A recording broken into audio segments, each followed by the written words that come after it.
Saying, well, what will motivate people? Man gets everything he wants, he just lay around in the sun. This is the myth they perpetuate. People in our culture are trained to believe that the monetary system produces incentive. If they have access to things, why should they want to do anything? They will lose their incentive. That's what you're taught to support the monetary system. When you take money out of the scenario, there would be different incentives, very different incentives. When people have access to the necessities of life, their incentives change. What about the moon and the stars? New incentives arise. If you make a painting that you will enjoy giving it to other people, not selling it.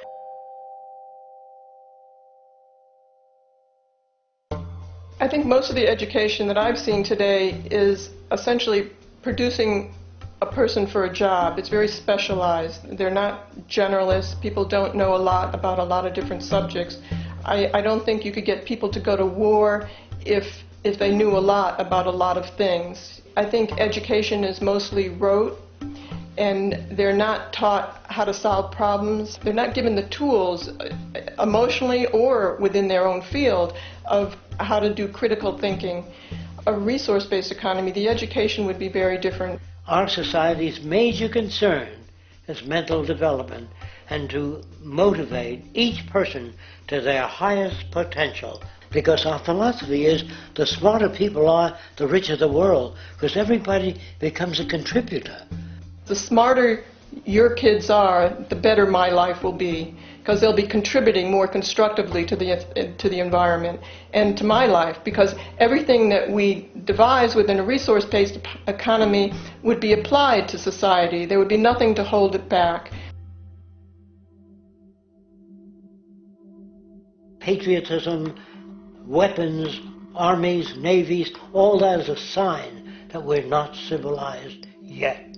Kids will ask their parents, didn't you see the necessity of the machines?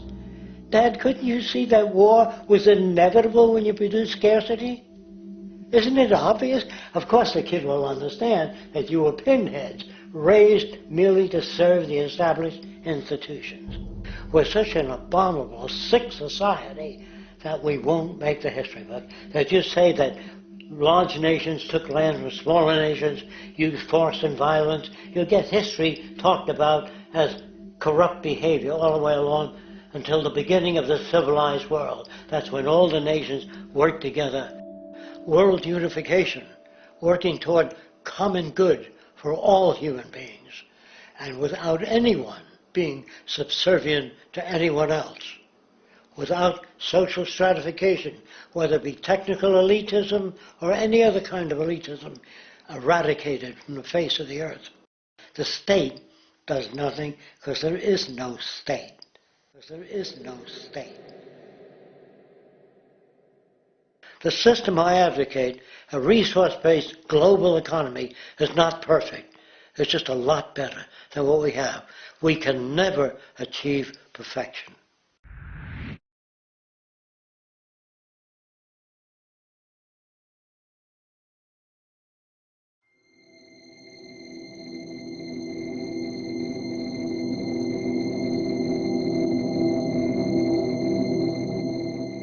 The social values of our society, which has manifested in perpetual warfare, corruption, oppressive laws, social stratification, irrelevant superstitions, environmental destruction, and a despotic, socially indifferent, profit-oriented ruling class, is fundamentally the result of a collective ignorance of two of the most basic insights humans can have about reality: the emergent and symbiotic aspects of natural law.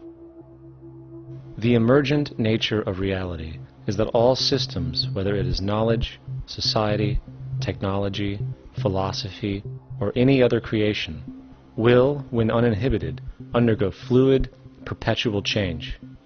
What we consider commonplace today, such as modern communication and transportation, would have been unimaginable in ancient times. Likewise, the future will contain technologies, realizations, and social structures that we cannot even fathom in the present. We have gone from alchemy to chemistry, from a geocentric universe to to a heliocentric, from believing that demons were the cause of illness to modern medicine. This development shows no sign of ending, and it is this awareness that aligns us and leads us on a continuous path to growth and progress. Static, empirical knowledge does not exist. Rather, it is the insight of the emergence of all systems we must recognize.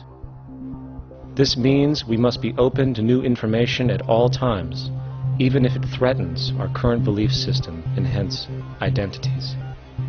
Sadly, society today has failed to recognize this, and the established institutions continue to paralyze growth by preserving outdated social structures. Simultaneously, the population suffers from a fear of change, for their conditioning assumes a static identity, and challenging one's belief system usually results in insult and apprehension, for being wrong is erroneously associated with failure, when, in fact, to be proven wrong should be celebrated, for it is elevating someone to a new level of understanding, furthering awareness. The fact is, there is no such thing as a smart human being, for it is merely a matter of time before their ideas are updated, changed, or eradicated. And this tendency to blindly hold on to a belief system, sheltering it from new, possibly transforming information, is nothing less than a form of intellectual materialism. The monetary system perpetuates this materialism not only by its self-preserving structures, but also through the countless number of people who have been conditioned into blindly and thoughtlessly upholding these structures, therefore becoming self-appointed guardians of the status quo. Sheep, which no longer need a sheepdog to control them, for they control each other by ostracizing those who step out of the norm. This tendency to resist change and uphold existing institutions for the sake of identity, comfort, power, and profit is completely unsustainable and will only produce further imbalance, fragmentation, distortion, and invariably, destruction. It's time to change. From hunters and gatherers to the agricultural revolution to the industrial revolution, the pattern is clear. It is time for a new social system which reflects the understandings we have today. The monetary system is a product of a period of time where scarcity was a reality. Now, with the age of technology, it is no longer relevant to society. Gone with the aberrant behavior it manifests.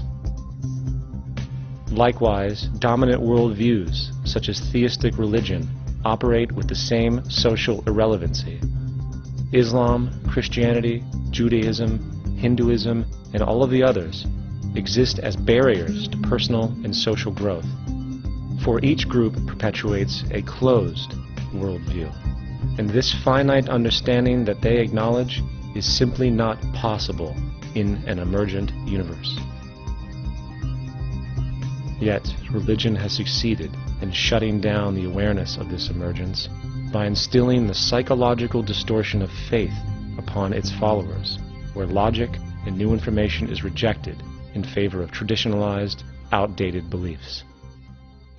The concept of God is really a method of accounting for the nature of things. In the early days, people didn't know enough about how things formed, how nature worked, so they invented their own little stories. And they made God in their own image. A guy that gets angry. When people don't behave right, he creates floods and earthquakes. And they say it's an act of God. A cursory glance at the suppressed history of religion reveals that even the foundational myths themselves are emergent culminations, developed through influence over time. For example, a cardinal doctrine of the Christian faith is the death and resurrection of Christ. This notion is so important that the Bible itself states, "And if Christ be not risen, then is our preaching vain, and your faith is also vain." Yet it is very difficult to take this account literally, for not only is there no primary source denoting this supernatural event in secular history, Awareness of the enormous number of pre-Christian saviors who also died and were resurrected immediately puts the story in mythological territory by association. Early church figures such as Tertullian went to great lengths to break these associations, even claiming that the devil caused the similarities to occur, stating in the 2nd century, "The devil, whose business is to pervert the truth, mimics the exact circumstance of the divine sacraments.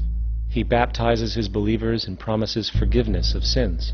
He celebrates the oblation of bread and brings in the symbol of the resurrection.